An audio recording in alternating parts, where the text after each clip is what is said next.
অন্ধকারে ঢাকা সাদুম শহর। মানুষরা সীমা লঙ্ঘন করেছে, পাপাচারে ডুবে গেছে।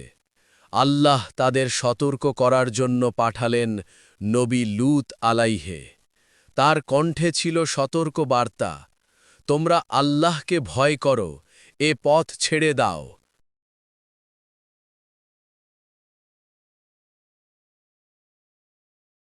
কিন্তু শহর ভরে উঠল উপহাসে।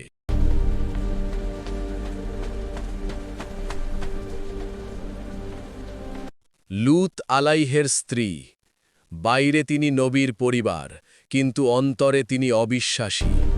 শহরের পাপাচারীদের প্রতি তার সহানুভূতি, তার হৃদয়ে দ্বিধা, তার চোখে অন্ধকার। এক রাতে ফেরেশতারা এসে বললেন, এই শহর ধ্বংস হবে, তুমি পরিবার নিয়ে বেরিয়ে যাও, কিন্তু মনে রেখো, পেছনে তাকাবে না। লূত আলাইহে পরিবারকে নিয়ে ছুটলেন অন্ধকারের পথে।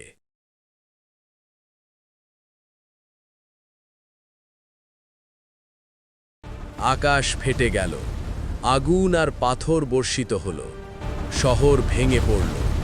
সেই ভয়াবহ মুহূর্তে লূত আলাইহের স্ত্রী কৌতূহল আর অবিশ্বাসে পিছনে তাকালেন। আল্লাহ এর আদেশ অমান্য করার কারণে তিনি মুহূর্তেই পথর হয়ে গেলেন, তার দেহ শিলায় পরিণত হল। আর এই ঘটনা মানবজাতির জন্য চিরন্তন শিক্ষা হয়ে রইল, আল্লাহ এর আদেশ মানা ছাড়া মুক্তি নেই।